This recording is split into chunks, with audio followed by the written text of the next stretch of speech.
Welcome to Beyond the Strikes, and I'm delighted to say we're joined by your new favourite fighter, Damon the Nomad Wilson. Damon, how are you doing today? I'm doing wonderful. It's a beautiful day outside. I'm here at home drinking a coffee. Can't complain. Can't complain. And honestly, congratulations on your latest Cage Warriors win against James Settle. Takes you to 5-0 now. What are your thoughts on the fight? Yeah, man. It was a good fight. It was a good scrap. I was just getting settled in. I think early on in the fight, he caught me with a pretty good uppercut, kind of woke me up a little bit. It unfortunately it seems like that's what always has to happen for me to kind of get my footing in there and started moving my head, getting my head off the center line, started cracking him with some combinations. And yeah, man, I was looking forward to getting a second round in there. And I look across the cage and I see the doctor looking at him and I was like, oh, that cut must have been pretty bad. So relieved to get the win for sure. I don't know if I got out all the aggression that I built up through camp in that one, but yeah, I'm satisfied with the win, nothing less for sure. Yeah, and I mean, it was a great performance, even if it was just the one round. And I think the highlights were amazing. Was it the knee that caught him? Yeah, I think it was. Yeah, that flying knee. Do we call it like a spear knee. Yeah, and I caught him with that. And it was funny. My corner, Jeremy Stevens was in my corner, and before the fight, I was moving around in the cage a little bit, and I was throwing some of those flying knees. And he was like, "Hey man, that knee's gonna cut him. You know, the way you're throwing that, it's gonna split his head open. That's what we want." And I was like, "All right, like we'll see." You know, and then it ended up working out exactly that way. So it was pretty interesting the way he called that. Yeah. That's awesome. So Jeremy knew yeah, Yeah, he knew. he's thrown a few of those in his day, so Yeah, he knows absolutely what they do legend. to people. Yeah, absolute legend. We did notice actually after the fight, seeing him in your corner. Is he someone you've worked with a lot? Yeah, yeah. Jeremy's a really good mentor for me. He's been around for so long. He's kind of like a team captain in our gym, and he's gotten a little bigger over the past year or so. So I don't get to spar with him as much, but I do a lot of grappling, a lot of wrestling with him, a lot of drilling. He's just a good guy to have in the gym and to learn from. And of course, he's great to have in the corner. He tends to bring out the savage in me, so it's always good having him. Definitely. And are we right in understanding that your opponent James was a former teammate of yours? Yeah, yeah. So me and James knew each other when I first moved to San Diego. It was right before the pandemic hit, so right at the start of 2020, and he was training at our gym with us. And yeah, I used to spar, grapple, do all kinds of stuff with him, only for a couple months. And then once the pandemic hit, things got switched around with our gym, and I never really saw him again. I know he went to Azteca Boxing, I believe it's called, where he trains now. But yeah, man, me and James always got along. He's a really, really nice guy. He's a hard worker. It wasn't the name on the contract that I wanted to see, but but I knew he was tough, and I knew there was a reason he's the only one that raised his hand. He must have felt something in the room, and I told everybody, I was like, I know, physically, I think I had a lot more physical attributes on my side, but I knew deep down his intangibles. Like I knew he was tough as nails, and some of the shots that he took, man. I mean, that my right hand has been putting people down, and he didn't go down to it. So it was pretty impressive for Yeah, sure. I was going to say exactly the same thing. Some of those shots he took were, yeah, it was, you can tell how durable a guy and how much heart he's got. And you Yes. could tell that there was so much mutual respect between you at the end. But what was it like taking on someone you know well? Because we know a lot of fighters, they kind of shy away from it or even like flatly refuse to fight people like that. What was it like? Yeah, man, it's not easy because like for me, I mean, it's not that I necessarily have to hate someone in there, but I turn into, a different person in the cage. I tend to go a little more primal, become an animal of sorts. So I just tried to keep that same mindset. Like I just kept telling myself I can't take him lightly because he's gonna try to kick my head off, regardless of him being a good guy or not. Like, he's gonna try to kick my head off. So I just kept reminding myself that, just try to put everything else aside. And when you're in that cage, like, you want to have a clear mind. I always say, you got your yin and yang. So when you're in that cage, you're rigorous on the outside with a lot of action, and then on the inside, it's just calm. There's nothing.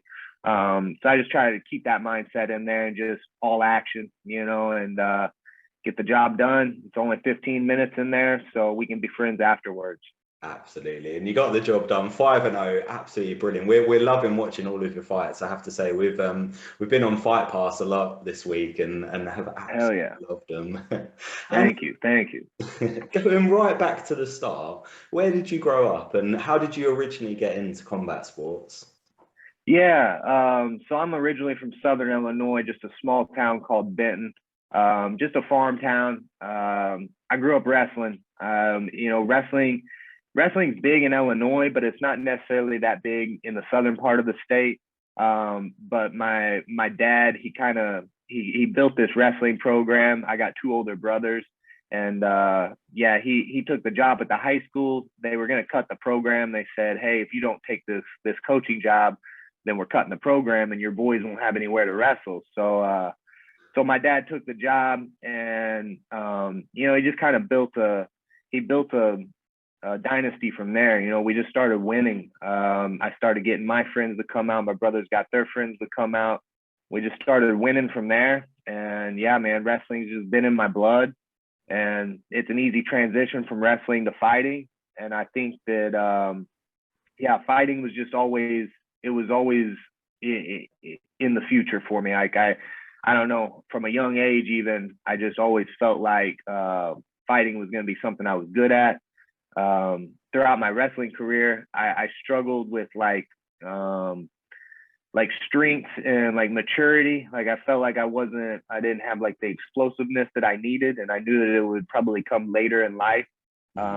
Fortunately, it has. It just took a little longer than I would have liked. My wrestling career didn't pan out the way that I would have liked it to, but I finally have matured into a physical prime athlete, and I'm excited about it and excited to still be able to compete and do what I love. But yeah, it's all the wrestling and my old man. He instilled that work ethic in me at a young age, and I'm still doing it to this day. So yeah, all to him and wrestling for sure. Yeah, absolutely love that. That's brilliant. And can you remember the first fight that you watched? Ooh, so I know I had an uncle that he would record Pride events. He'd buy the pay-per-view and he'd record Pride events for me and my brothers to watch.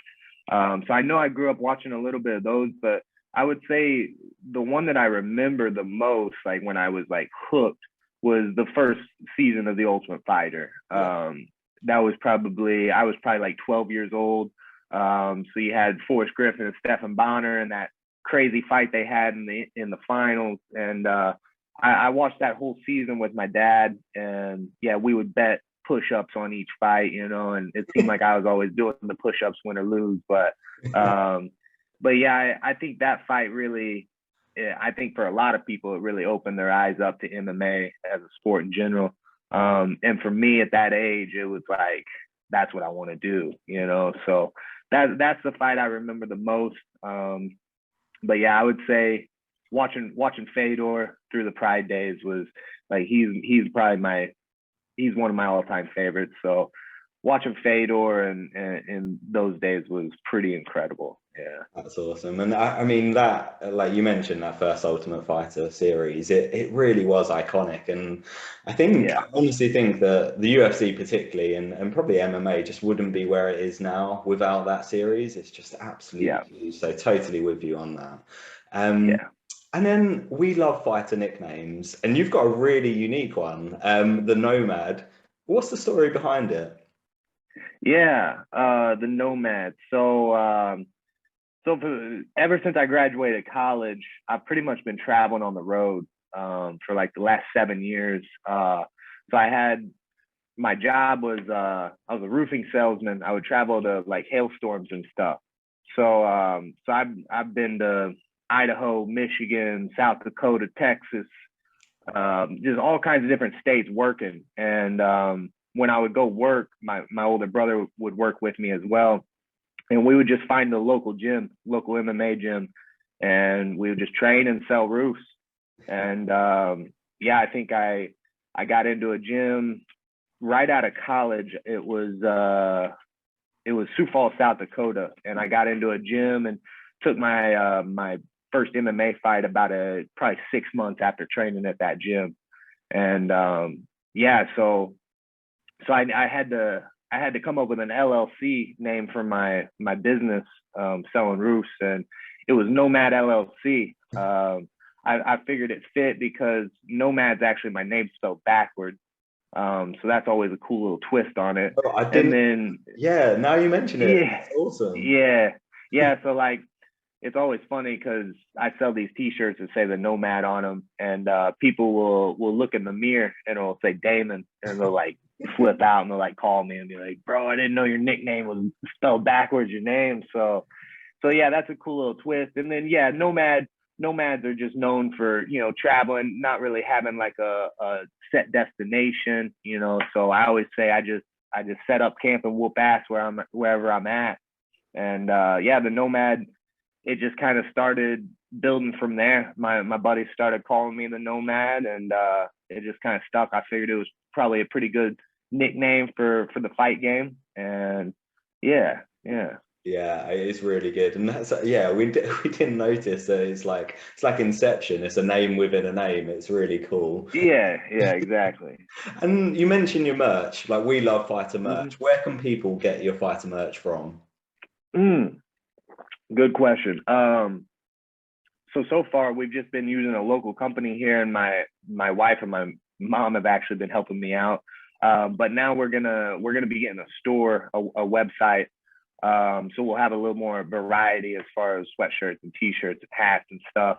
I think that store is dropping in the next couple of days, I believe. Amazing. So keep an eye out on my social media. I'll probably be posting it on my Instagram, a link to the website. But it should be a little easier that way, instead of us having to take all the orders and ship them out. We should be able to have a little more variety as far as the merch goes, and get it shipped to people in a timely matter. So yeah, be looking out for the website coming out soon on social. We definitely will keep our eyes peeled for that one. Hell yeah. You mentioned your dad, and it sounds like he's an absolutely huge inspiration for you. And you mentioned Jeremy Stephens as well. Do you have any other people, maybe outside of MMA or even within MMA, that you say are big inspirations? Yeah. So I've been fortunate enough to have a really good family and support system around me. I mentioned my dad, and then my two older brothers, and of course my mom. My mom is kind of the glue that holds us all together. But yeah, I think my two older brothers, man, growing up, like, they were my two favorite athletes. Like, people would ask me, "Oh, who's your favorite baseball player?" And I would say my brother, and who's your favorite football player? It's my brother, it's obvious. So they definitely were a big inspiration, not to mention they whooped my ass growing up and made me into the tough son of a bitch I am today. But yeah, so they definitely big inspiration. Of course, my dad, his work ethic is unbelievable. I would say he's probably been up since 4:30 this morning, framing a house back home. So he's as hardworking as they come. So it's easy to find inspiration through my family. And then, of course, like you said, you mentioned Jeremy.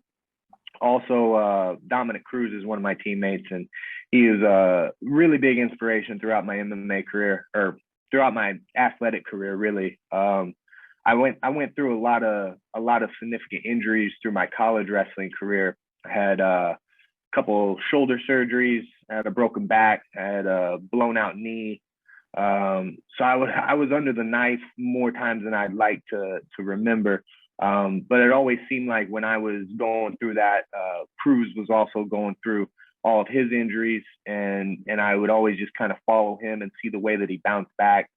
And so I drew a lot of inspiration from him. And then when I got the opportunity and, you know, kind of saved up enough money financially to go out there and train, it was a no-brainer. I was like, I could have went anywhere in the country to train, and I was just like, well, you know, I've looked up to Dom, and I know he's still doing his thing. So I went out to San Diego, and now it's like, you know, it's kind of surreal. I got to remind myself, like, I looked up to this guy for a long time, and now we're just like friends. You know, we just hang out and go to baseball games together and stuff. And so yeah, I've been very fortunate to have people like that in my life, and to help me through some of the struggles that I went through in college. Yeah. Yeah, that's really awesome. I mean, he is, so when you talk about MMA legendary fighters, he's absolutely up there.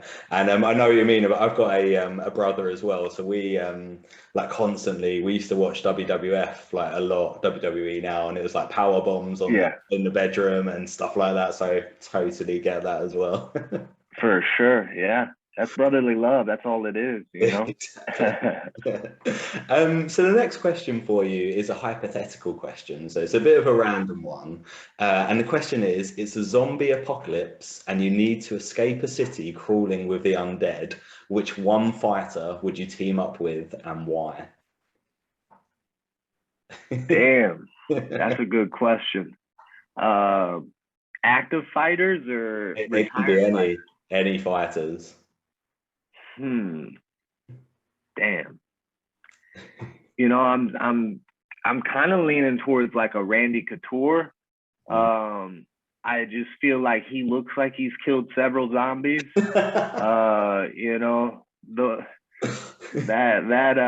ears he's got, you know, he's definitely been in some scraps with zombies. And I would say, I think it's also, I think he was he in the Expendables movie? I think he might have been in the Expendables. Yeah, so he could get Arnie and Stallone along, couldn't he? Yeah, so yeah, I'm picturing him with like weapons and stuff in my head. So yeah, I think Randy Couture is probably the go-to guy when it comes to zombies. That is brilliant. I absolutely love that answer. Excellent. So honestly, it's been a real pleasure catching up with you today. It really has. We've got a couple more questions. First one, when's the latest on when we can see you back in the cage? Yeah, I'm raring to go, man. I told Cage Warriors I wanted to get at least 3 fights in this year, and we're sitting at 2 right now. So we're running on crunch time, and I think they're going to try to get me on a card at the end of the year. I don't know if the dates have been announced or the events have been announced, but I've heard rumors of New Year's Eve. I'm assuming it's going to be overseas because I know they're not in the States for the rest of the year. So you might be seeing me over in the UK getting a scrap on with one of those fellas. We'll be there. We'll be there supporting you. We'll have our Nomad t-shirts on. We'll have mirrors so we can see your name backwards. Hell yeah. Yeah, so that's what I'm looking forward to is going over the UK and bringing in the new year right. So that's what I've been hearing, and we're waiting to see the official announcement on those cards. But yeah, that'll be awesome. We'll keep an eye out for it. And then final question, what do you want to achieve over the next 5 years? So you're 5-0, everything's going absolutely brilliantly. Do you have like a longer term plan?